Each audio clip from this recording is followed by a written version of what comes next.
To multiple touchdown passes this last week. When you come that close and you go back and look at film with him, what do you guys talk about to complete it in the next game? Yeah, I mean, we spoke about it during the game as well, and it's just about I know what Malik's capable of. He knows what he's capable of. And it's just about having a short-term memory and just getting back out there and knowing.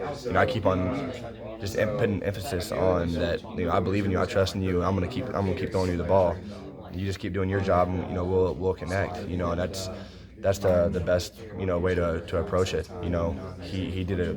I thought Malik played a great game, and he's still young. And that's what he's so talented, and the sky's the limit for him. We just have to. I have to remind myself that he's a redshirt freshman sometimes, and he's going to be great. And I'm going to continue to have faith in him and believe in him, and just keep putting the ball where he can go get it, and he'll go get it for me. I know he will. I was also wondering how different is it when, like that first drive the other day, where you guys go 4 wide, tight end fullback, and then the next play it's a completely different formation. How much time does it take to get used to that compared to like last year where it's the same all the time? Well, it's a lot different. Obviously, we have a lot of different personnels and putting guys in certain spots. It's different, but it also, I would say, in a way, helps me recognize what the defense is doing, because we're getting in some condensed formations where it kind of tightens people up in the box, and we're spreading them out a little bit as well.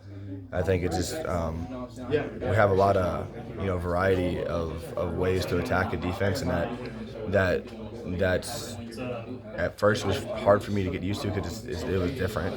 But as I've gotten used to it, I love it, and it kind of helps me out and allows me to play fast and kind of slow the game down of what the defense is doing, and it just makes it hard on the defense as well, because somebody mentioned we played like 20 different guys in that first drive on Saturday, and it's gonna teams are going to prepare for that and prepare for our unbalanced formations and our spread or what we're doing. So it's just gonna help us out in the long run, and I'm gonna continue to grow and get comfortable with those things, because I felt like I did that Saturday, but there's always room for improvement. And like I said, it's a new week. We're gonna be putting in some new stuff this week, and just got to be ready to go in that aspect. I wanted to ask you about a little bit about Tyler. I know you talked about there were times maybe last year where you weren't enjoying the game as much or playing as free. It sounds like he maybe went through some of those similar issues.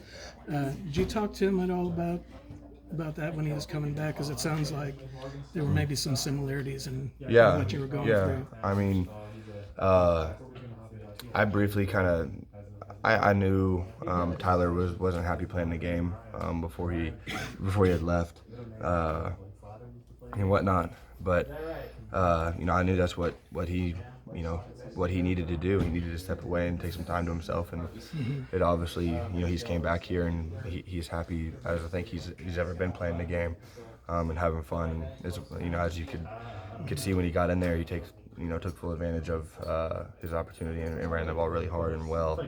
But we didn't talk about it tremendously a lot, but it was something that we were both aware of,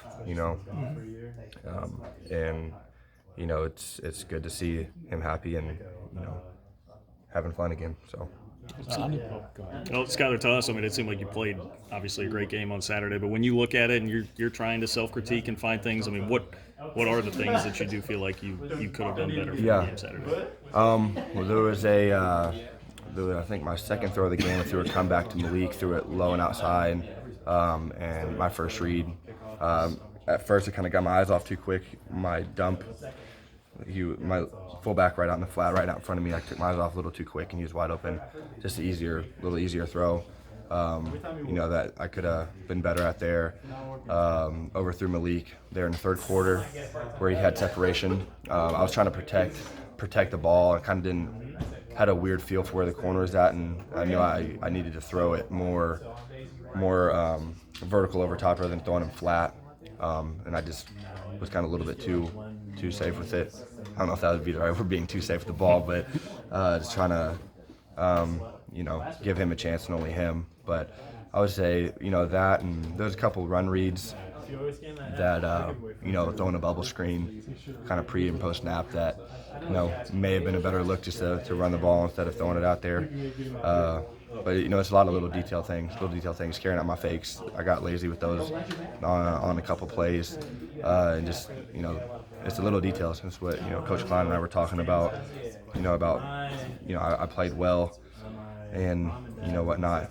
But we had four incompletions, I think it was, or 6, something like that, and there's always room for improvement. We weren't perfect, and obviously that's hard, really hard to do. But that's what we're striving to be perfect and complete, be efficient in the passing game, and move the ball. So, and now the challenge is to go out there and do it again. And I think that's definitely a challenge because I played pretty well. But like I said, I'm just gonna hone in on the little details and focus on practice this week and just trying to be the best I can be and just get our receivers ready to go and continue just to build our confidence because we got a lot of young guys out there with Dalton. So I just continue to have to remind myself of that and remember that I was in their shoes at one point and whatnot, to try to build them up and let them know that I believe in them and trust them, and they all know that. But it's just continually just to let them know that and have dialogue and understand one another and be on the same page, and that will go a long way for us. I don't know if you